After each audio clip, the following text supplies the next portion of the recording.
When we study the life of Muhammad, we're struck by a number of events that seem to cry out for psychological evaluation. His first wife, Khadijah, was 15 years older than him. He once believed that he was demon-possessed. When he received revelations, he would sweat profusely and his face would turn red. He tried repeatedly to commit suicide. He married a 6-year-old girl and had sex with her when she was 9.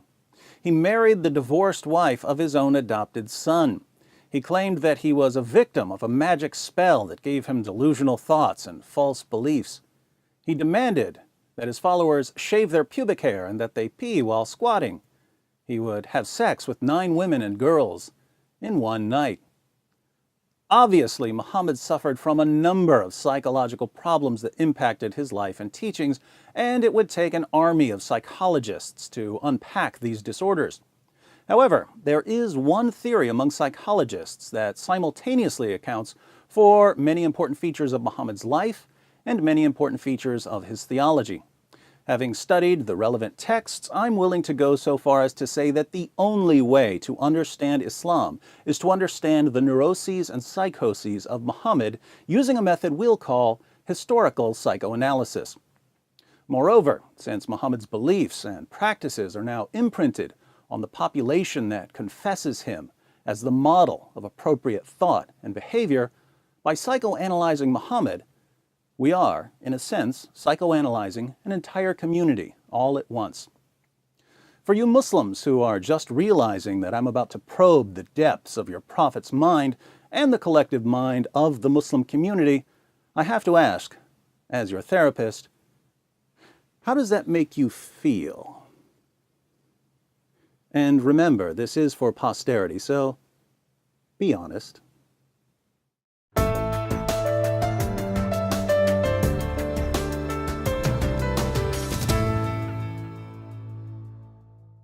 The 20th century saw a remarkable discussion among psychologists as they posited theories about the relationship between childhood development and religious beliefs.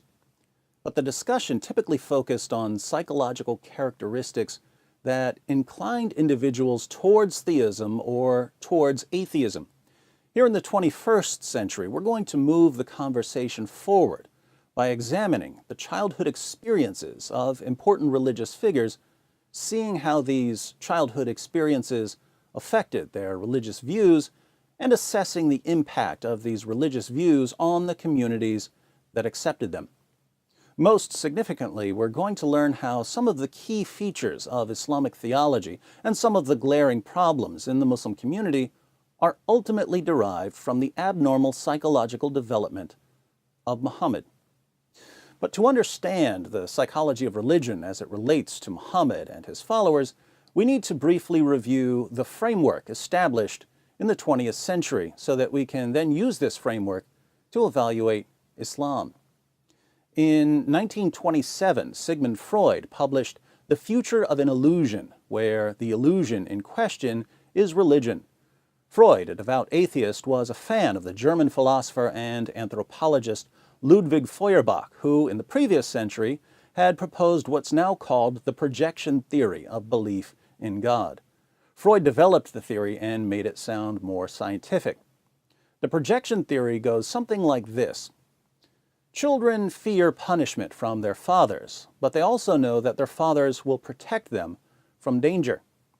These children eventually grow up and go out into the world, but the world can be a terrifying place. Civilization can only do so much to protect us. Natural disasters, accidents, diseases can strike at any time. So we have an unconscious need for a protector, a father figure, much more powerful than any earthly father. We project this need for a father figure onto the world, and that's why we believe in God, our Heavenly Father. Religion is especially powerful in our lives because the psychological needs it satisfies are especially powerful. Hence, Freud declares, as we already know, the terrifying impression of helplessness in childhood aroused the need for protection through love, which was provided by the father. And the recognition that this helplessness lasts throughout life made it necessary to cling to the existence of a father, but this time a more powerful one. Thus, the benevolent rule of a divine providence allays our fear of the dangers of life. The establishment of a moral world order ensures the fulfillment of the demands of justice, which have so often remained unfulfilled in human civilization. And the prolongation of earthly existence in a future life provides the local and temporal framework in which these wish fulfillments shall take place. Religion, according to Freud, is primarily a matter of wish fulfillment. If you hear from atheists on social media, this position should sound familiar, since the atheists on the Dawkins drone end of the intellectual spectrum are fond of posting comments about an imaginary sky daddy whenever God is mentioned. The genealogy of this criticism runs as follows. There were some statements suggesting the projection criticism from ancient and later writers, followed by a full-fledged theory from Feuerbach and Freud, followed by a popularized version from people who read Feuerbach and Freud, followed by an even more popularized version from people who read the popularizers but not Feuerbach and Freud, followed by YouTube videos from the people familiar with the popularizers of the popularizers, followed by comments from Dawkins drones who don't seem to have ever read anything but who fancy themselves the smartest people who've ever existed. Freud actually had some interesting things to say about them, but we'll save that for another time.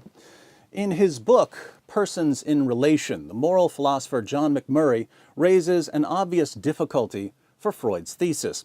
He observes, "The wish to destroy the father and take his place is one of the common fantasies of childhood. Would it not be as good an argument as Freud's, then, if we were to conclude that adult atheism was a projection upon the universe of this fantasy?"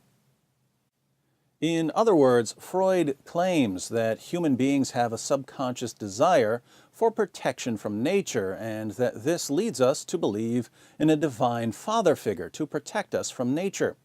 But Freud also claims that we have a subconscious desire to destroy our fathers. So why wouldn't atheism also be a simple matter of wish fulfillment?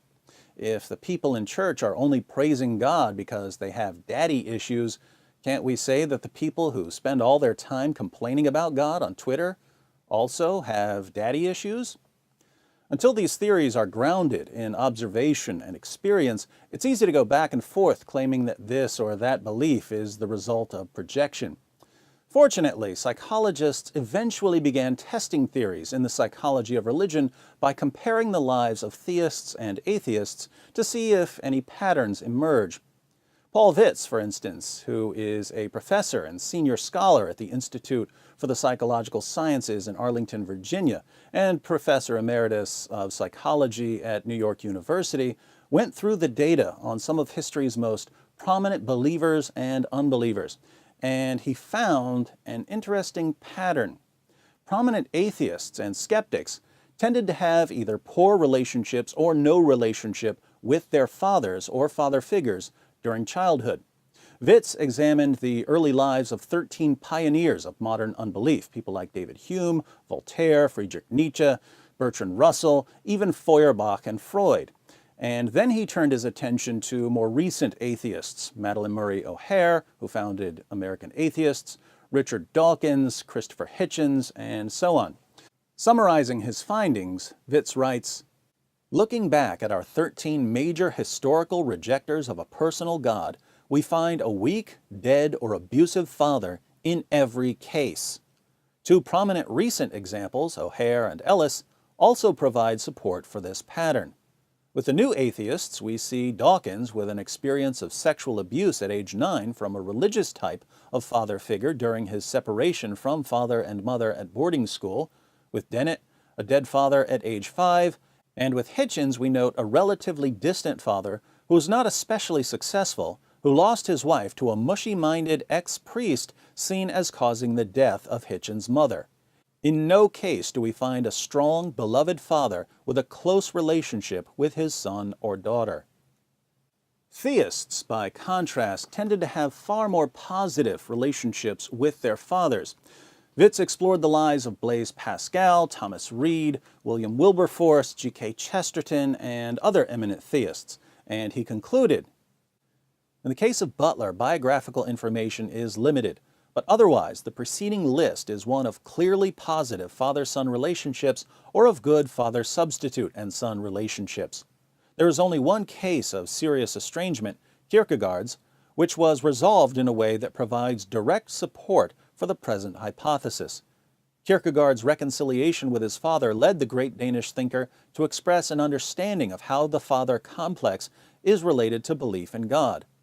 One other not unexpected finding is that, compared to the atheists, the theists appear to have had many more loving and supportive relationships throughout their adult lives.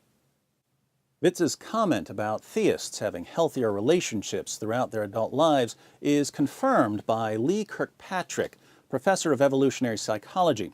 In his book, Attachment, Evolution, and the Psychology of Religion, he writes, "People reporting avoidant adult attachment relationships tend disproportionately to describe themselves as atheists or agnostics, consistent with the notion that people lacking a secure mental model of attachment relationships would be unlikely to contemporaneously hold such a model of God or other deities."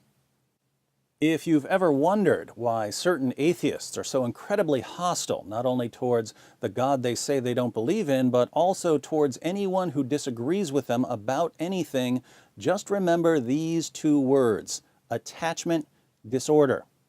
The atheist struggle is real. So, putting all of this together, if you have a problem forming stable, healthy relationships, especially if you never formed a healthy, stable relationship with your father or a father figure, it's going to be difficult for you to have a relationship with God, and you're more likely to be an atheist. This doesn't mean, of course, that if you had a defective father, you're going to be an atheist, or that if you had a great relationship with your father, you're going to be a theist. There are many factors involved here, not just one.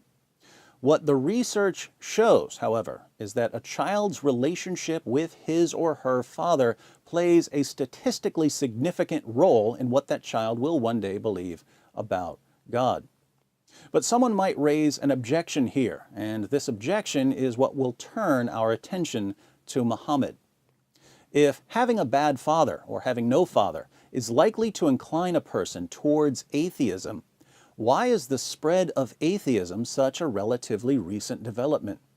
In other words, countless people down through history have had dead or abusive fathers, and yet atheism only starts to win adherents over the past few centuries. Paul Witz responds to this objection by pointing out that historically, atheism wasn't a live option for most people, so people with defective fathers would have expressed their attachment issues differently. Witz writes, "It is not that the psychology outlined in this book did not exist in earlier centuries, but it would have been expressed in a different way when the culture was not ripe for atheism. This raises the question, how was the psychology of the defective father expressed before the emergence of systematic unbelief?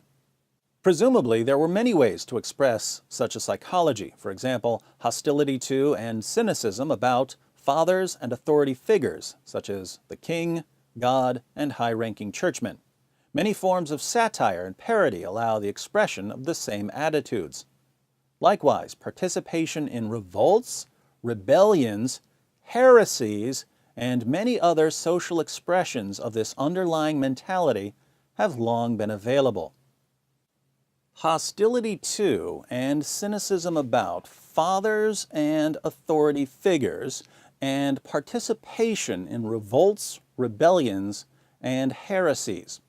So the psychology of the defective father expresses itself as rebellion against authority and tradition, and as hostility towards fathers, especially towards a view of God as our Heavenly Father.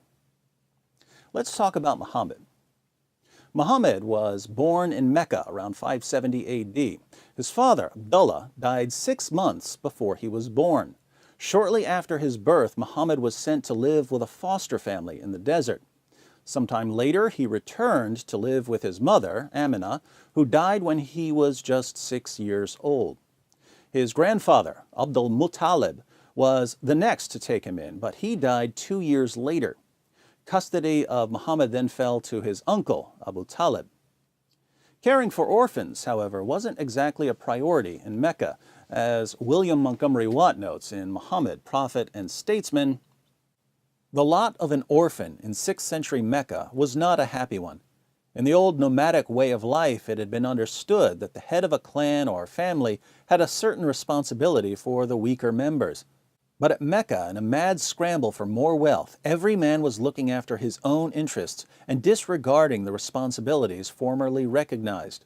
Muhammad's guardians saw that he did not starve to death, but it was difficult for them to do more for him, especially as the fortunes of the clan of Hashim seemed to have been declining at this time.